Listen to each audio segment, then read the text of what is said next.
Welcome to the Spoonful Show. I'm Rachel, and this is a space for real conversations about chronic illness, hope, and learning to keep going even on the hardest days. Because strength doesn't always look loud, sometimes it's simply taking life one spoon at a time. Welcome to the Spoonful Show. I'm so happy that you joined me today. My name is Rachel, and I'm going to be guiding you through this conversation. Today's episode is for anyone who's ever left the doctor's office feeling unseen, unheard, or wondering if it's all in your head. I'm joined today by Rachel Weaver, author of the book Dizzy, a powerful memoir about her 18-year journey through chronic dizziness, misdiagnosis, isolation, and ultimately discovering a connection between blood sugar and her migraines that changed her life. But what stays with me about Rachel's story isn't just the search for answers, it's the emotional toll of trying to prove that your suffering is real and what it does to the way that you trust your body, your mind, and yourself. Let's welcome in Rachel Weaver.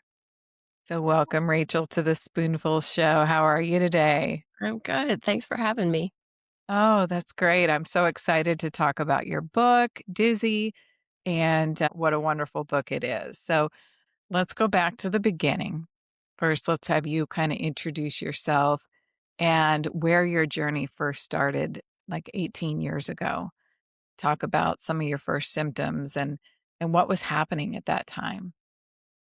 Uh, so I was working as a field biologist in Alaska, about 100 miles south of Juneau on the coast.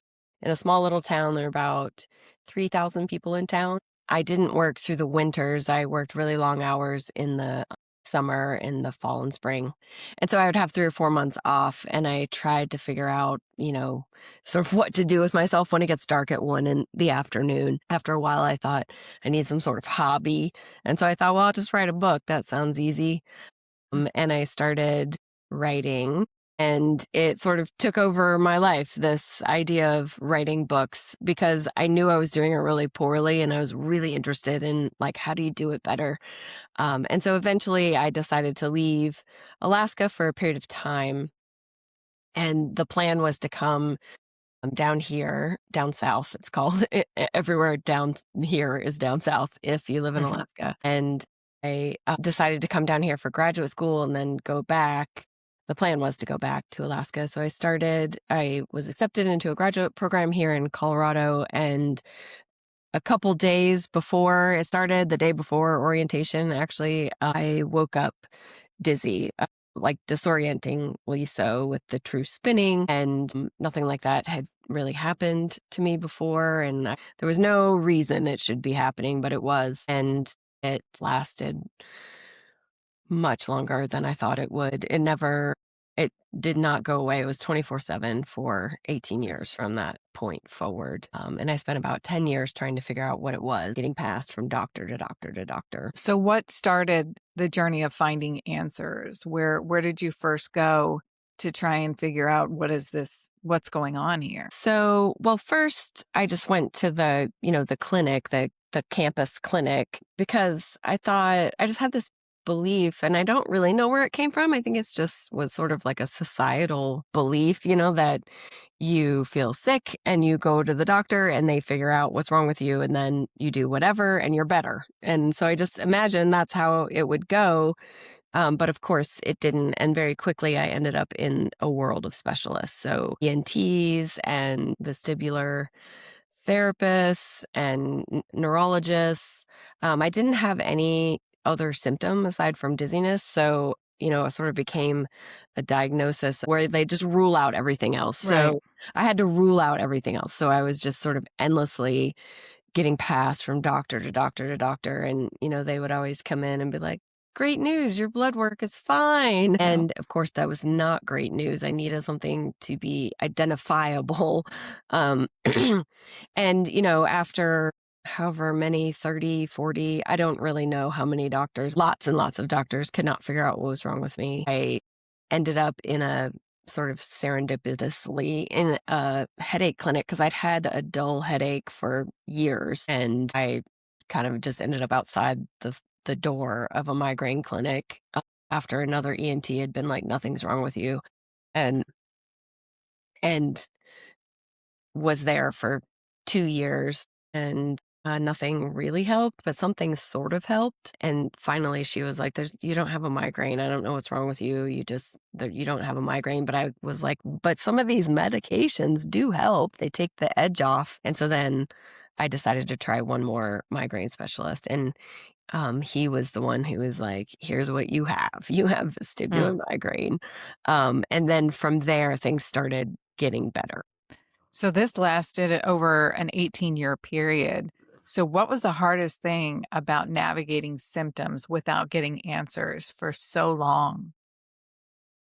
Uh, Hope, I think, that terrible roller coaster of needing to sort of prepare myself for trying something new or trying a new doctor, trying a new procedure, a new medication. Because a lot of times the medications would make me much worse. So it would take a lot of, fortitude to get up the courage to try. And I just, that roller coaster of hoping, maybe I'll feel a little better. Maybe the edge will get taken off. Maybe I'll be able to parent these toddlers a little bit more effectively. That hope was, I would get so, I'd put all my eggs in one basket. And then when it didn't work, it would just be so crushing. And every time it was more crushing than the time before. And that cycle was the most brutal part, I think. Yeah. I think so many of us deal with that of just going through waves of figuring out, we're getting close to figuring it out and then the bottom drops out from underneath you. And I want to talk about your book, Dizzy. How did not being believed by all these doctors change the way that you viewed your body? I think it added to the disassociation. I mean, I had to protect my mind in some way from the how much physical suffering was a part of my life. And then, you know, trying to articulate that would start to connect my mind and my body. But then as soon as somebody didn't believe me or questioned uh, the reality of it, then that would create even more disassociation. So I was constantly in this battle of like, is it better to keep my brain and my body separated, or is it better to keep them connected? But when they're separated, you don't listen to your body very well. You don't, and I don't know, part of my journey was always trying to figure out how much do I accommodate this and how much do I just push through it. But I think a lot of times when I would get too disassociated from my body, I would push through it too much and make my body worse. Mm. It sounds really obvious when I say it now, but it just was this like every day, this daily thing. And also, it just made me feel more isolated. I just was so isolated, which is a huge part of why I wrote the book because I was just so lonely. I was so alone in how this journey was happening for me. And I think my interactions with doctors typically would leave me, or clinicians, I should say, would typically leave me feeling even more isolated and more alone. You bring up so many good points of what a lot of people feel, and pushing through, I think, is one of those things that takes a long time to figure out how to manage. And when you're not connecting with your body, then it is so much harder to do that. But it's so important to be able to learn how to treat your body and kind of sense what's going on and all of that. You mentioned, just how many clinicians that you went through, and I think a lot of people, they tend to stick with the one that they know, and they don't wanna change and have to start from scratch. But what I found in talking with so many people is there's quite a few that just keep starting over and starting over until they get the one that finally gets it. What was the experience like of just keep working through physicians until you get to one that really sees you? It was pretty terrible actually, because it wasn't really my decision. I mean, I kept just being told, like, there's nothing wrong with you, right? There's nothing wrong with your ears. There's nothing wrong with your brain. There's nothing wrong with your skeleton, like your spine, Right. you know? And so it was like it was the end of the road. Like there was no, like come in and let's keep working on this. And I think a lot of that just had to do with the fact that my symptom was so vague. I mean, vague to them, but like all encompassing to me, just this Right. constant seasick dizziness. So it wasn't really my choice. Like I never was like, I'm done with this person. Like it was always Mhm. that they were done with me. And I would often be like, well, who else? Like what other specialist would you suggest from this? And they'd be like, I have no idea. I have no idea. And I mean, every so often somebody would be like, I don't know, maybe try an ENT, or whatever. And I would say, well, I've tried this and I've tried that and I've tried this. And, they would be like, I don't know, maybe a therapist. So, and not everyone was that way, but I was surprised at how many times I was faced with that. So when I did find the doctor that, was willing to work with me on a really regular basis. I mean, at first I was coming in twice a week for almost an hour each time. But, you know, I mean, partially because he's a wonderful human being, but also because he had an idea of what was going on with me, right? So then he was like, okay, there's all these things we can try. So I think it was both of those things were happening, but he also always, as I talked about in the book, he just was such a stark contrast to many of the other clinicians that I saw because he just kept holding space for me to kind of start working through some of that emotional, not that we talked about my emotions, but I just had a lot of questions about like, why couldn't anyone figure out what was wrong with me? Like, I had a lot of questions about like, how did I get here uh, in the medical world? Right. And he was always willing to, try to think through it with me or let me just talk for a little while. Or I don't know. I felt like all of it was getting addressed. Like my whole being was being addressed in addition to the physicality of the dizziness, that he was trying this Mhm. pharmaceutical or that Botox or whatever it was. So it was just so striking when I found someone who was a good listener and was willing to work on the puzzle of it and was okay with not knowing how to Mm. fix it, but willing to keep trying. What does years of not being believed actually do to a person? What did it do to you? Uh, that's a good question. I think it just wears on you to a point where it almost becomes the problem. It starts to equal the physicality of the issue. I kept finding myself like strategizing before doctor's appointments. Like, okay, I tried this last time. This time I'm going to try to be this way about it or that way about it. Or I'm going to use these words or I'm going to, I would try to come up with sort of a game plan to see if it would go better each time. But it really made me just start to doubt myself. I mean, I think that's probably something that happens to most people where I just would start after someone tells you enough times that, it's nothing, you're fine. Maybe you're doing this for attention, or maybe this is just something you're blowing out of proportion. Then you start to wonder if you're actually doing that. Even when you know you're not, you still wonder, well, maybe I am. I don't know. It scattered my own sense of what was happening to me. Mhm. Yeah. I think a lot of people can definitely understand that. With all the doctors that kind of shut you down and said there's nothing wrong with you, how does that impact your mental health? It was the hardest part of it, I think. Or I don't know if I should say that. It was equal to Yeah. 24/7 dizziness. It just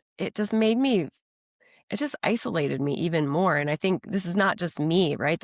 I feel like I'm speaking to a lot of people's experiences. And the process of writing the book was really sort of forcing me to understand like the bigger structure of like the bigger structure that both of us were caught in as the clinician and as the patient with this very complicated, vague thing that didn't show up on any tests until eventually it did, but not for 18 years. So like I understand it better after having thought through it and presented it on the page. I thought through all of those limitations, right? Like the medical world really isn't structured for people like us that have a very complicated, you know, problem in which like there's all this emotional and physicality, like everything's wrapped up together. And so if you go into an appointment afraid that somebody's not going to believe you or, sort of in in the face of all this data that says your blood work is fine, your scans are fine, like all the things, then you are fearful, right? And you bring that fear to the table and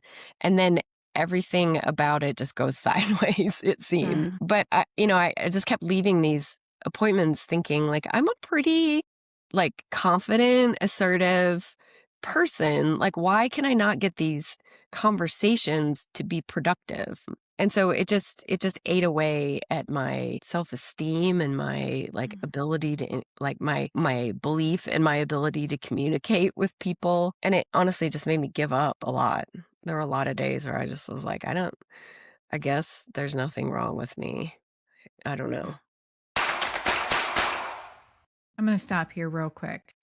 If you're living with something people don't see, POTS, multiple sclerosis, fibromyalgia, or anything like it, I made some t-shirts, sweatshirts, and hoodies just for you, so you don't have to explain it. You can find them at spoonfulofstrength.etsy.com or click the link in the show notes. Now back to the show.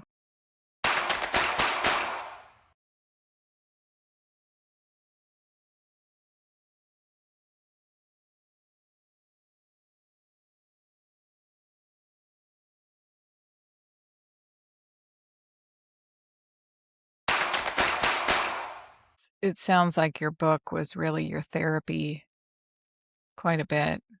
The early drafts were, and then I had to make it more three-dimensional, right? Like the early draft, like there was an angry draft, and then there was a sad draft, and then there was like such a snarky draft, and then eventually it became like a more three-dimensional like story about like a universal story, I think, of so what so many people experience in the medical world. I really felt like I wanted to give voice to that to help other people in it feel a little less alone and a little less, crazy and to help the people that love them maybe understand the path a little bit better, understand what they're going through a little bit better, and then hopefully to help some clinicians who maybe are interested in communicating a little bit better with especially chronically ill folks, to help them see the experience a little better. Yeah. Your book really does resonate with a lot of stories I've heard from people of how many years it takes to get diagnosed and the gaslighting and just all of it. But I do want to touch on something from your book. Can you walk us through how you started to uncover the connection between blood sugar and migraines? Yeah, I stumbled into it. So at year 10 of the dizziness, that's when I found the doctor that I was speaking of earlier who was helping me with different migraine medications and, a regimen of things that would address the vestibular migraine. And he was controlling it pretty well until 2022 when I flew across the country for work and got COVID. And the COVID part actually wasn't that bad, but after COVID, nothing worked. I just I reverted back to the like 100% dizziness, awfulness, which was devastating after having felt a little better for a number of years. And so then I did the thing we were talking about earlier where I like gathered up all my courage and was like, okay, I'm going to fling myself around and try again. I'm just going to try some really out of the box things. And I also got myself onto wait lists at some of the, more well-known migraine clinics around just to kind of see. My migraine doctor here was like, "Yeah, let's see whatever, let's get some more input," right? Like he was very open to that, and so I was on a wait list, for a place in Chicago and one in California, and I saw a doctor and I had a virtual appointment with a big deal guy in the migraine world in Texas. And I thought about this like super experimental procedure where like it was really a bad idea where they were going to like numb my trigeminal nerve, like all this bad idea Mhm. stuff as well as like some good ideas.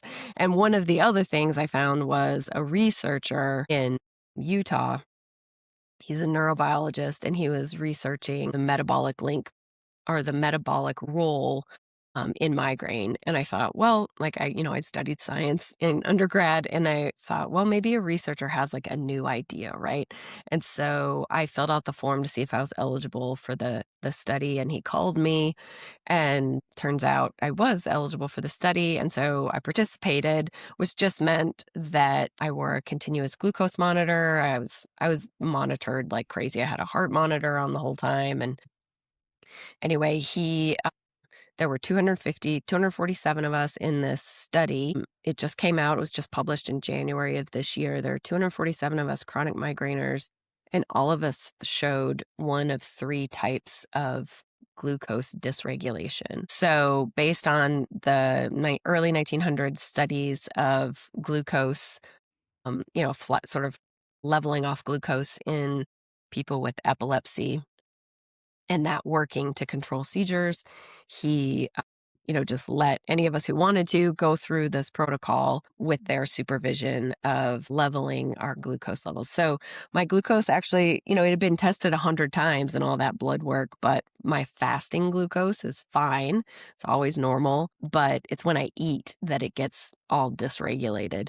So for me, and all migraineurs know that what works for some migraineurs does not work for others. But for the vast majority of us in this study, dealing with our glucose just based on eating alone moved the majority of us from chronic migraine to episodic migraine, which is not a thing. It is an amazing thing. So everybody in the study had 15 days or more of migraine. And in the end, I forget the exact percentage, but a lot of us went to anywhere from 0 to 8 days. So I went from 24/7 migraine symptoms for 18 years to like 0 to 3 days a month. And it's been consistent for 2.5 years now since I was a part of the study. So it Wow. changed my life, my trajectory dramatically. So, what are the things that you have to do? Do you have to do anything different?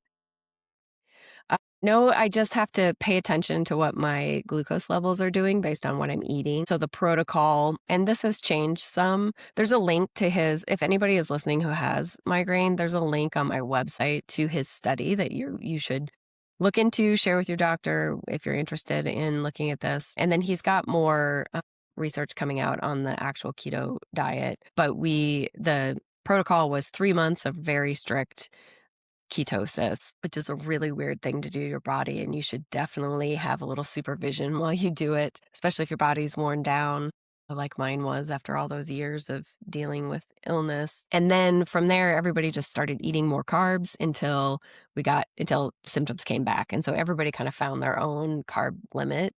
Uh, Mine's lower than most people. Most people got back to a pretty normal diet, but mine is still very low carb. So I can eat anything I want, but I definitely will get symptoms if I eat something too sugary or too carb laden. But the past 2.5 years have just been me kind of figuring out like where that line is. And every once in a while, I'm like, yes, I want 2 bites of ice cream. And it's worth it to have symptoms for a little bit. But for the most part, I just eat in a way that keeps my glucose from swinging all over the place. And I am pretty good. Oh, that's great. That's Yeah. great.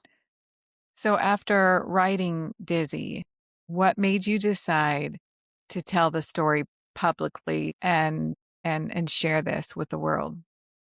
Actually, I read an essay written by Laura Hillenbrand.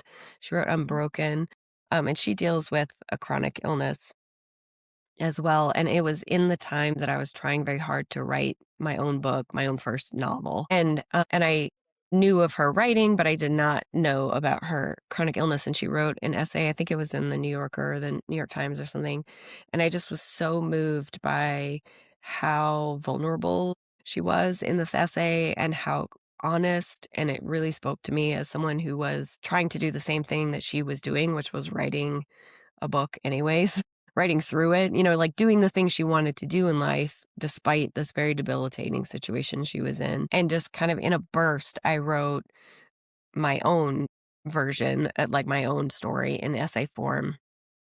And I sent it to one place, which was the Sun magazine, which I had been trying to publish in for like 10 years. I would send them everything and they would be like, not quite yet. Mm. It's not good enough yet. And so I had like a pile of rejections from them. And the editor, Cy Safransky at the time, was like, yep, this is the one. You did it. And so they published the essay, and I was terrified because I didn't really talk about my illness very much at all, like really at all to anyone. And so it was a very vulnerable act for me. And I was so surprised by how many people reached out and how many very real, honest conversations I had with other people who were suffering in some similar way. And I was really moved by I just felt like it was such an important thing to give voice to because it started all of these meaningful conversations with people from all over the country that were writing to me. And I usually ended up talking on the phone with them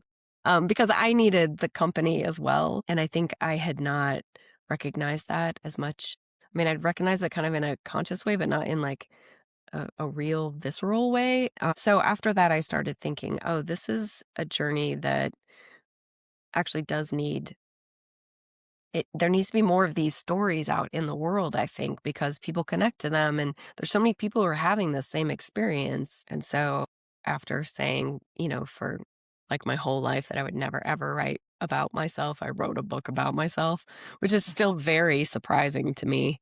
Oh, it kind of feels like everyone's read my diary, which is very odd. Yeah. Because I do see myself as a fiction writer. I have another book of fiction coming out in June, just in like a month. And so I see myself as a fiction writer who like jumped over to memoir for a minute, but I very much enjoyed the conversations that this book has led to, aside from like people I know in town that I see in the grocery store and they're like, I didn't know this or whatever. Oh, that's great. That's great. You talk a little bit about rebuilding trust in your body. What Mhm. does that look like for you day to That's still a big struggle. That's a big struggle. I don't trust it.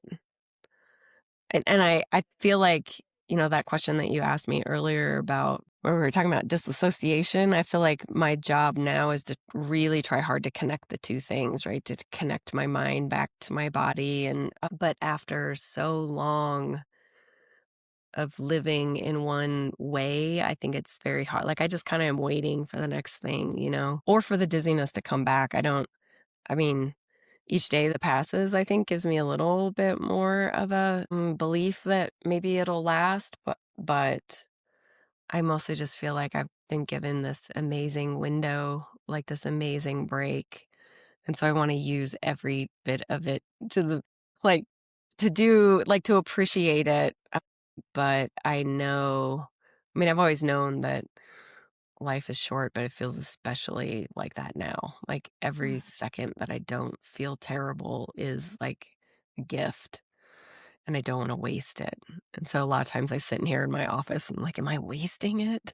Should I be doing something else? But I still have to Yeah. work and, parent and Yeah. things.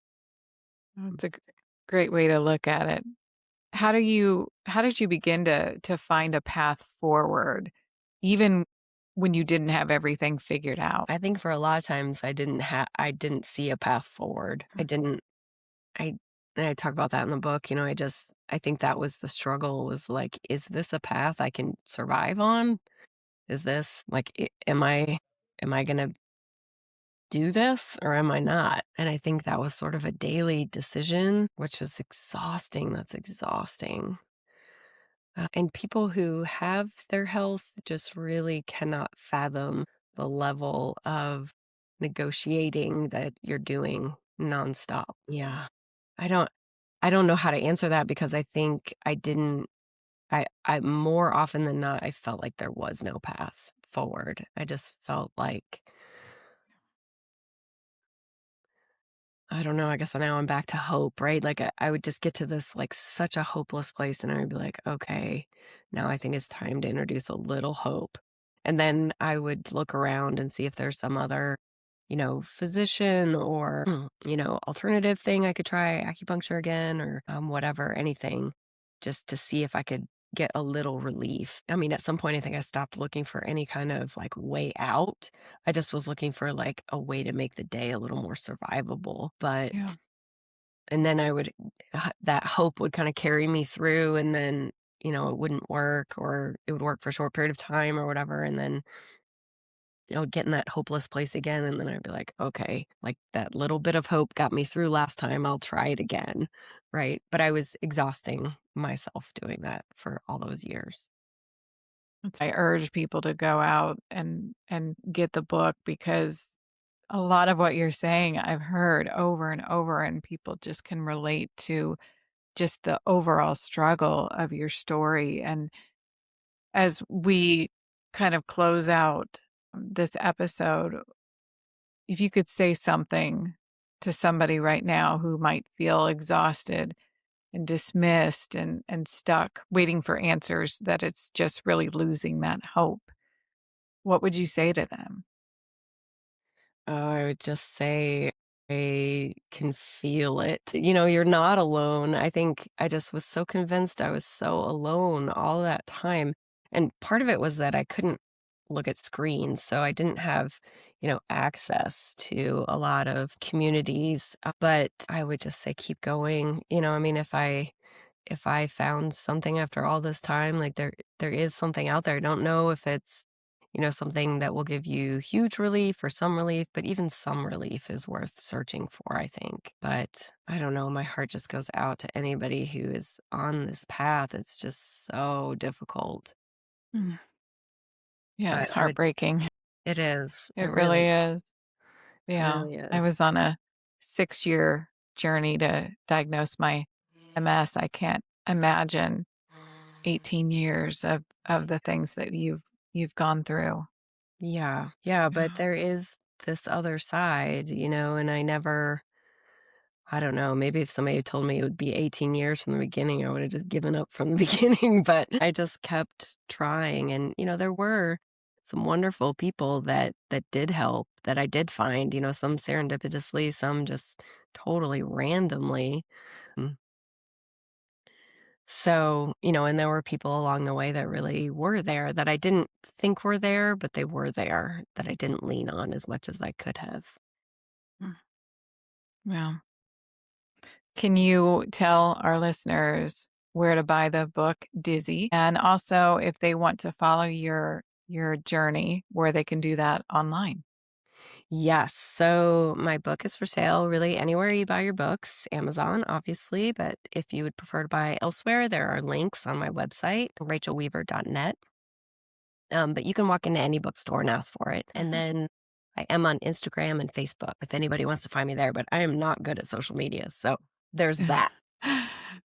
We're going to put a link into the show notes as well as through Instagram. So if you're wanting to check out this fabulous book, we'll make sure and make the links easy to find.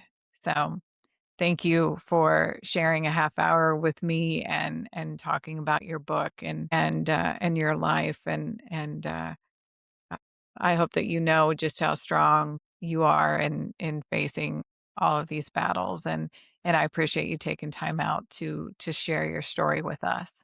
Thank you so much for having me. It's been a great conversation. I want to thank Rachel for being here and sharing her story so honestly. I think this conversation is going to make a lot of people feel less alone, especially those who are exhausted from fighting just to be believed. The one thing that stood out to me about her story is even after years of setbacks and disappointments and hopelessness, she kept searching for a little bit of relief. And I think for so many people listening, that reminder matters more than you know.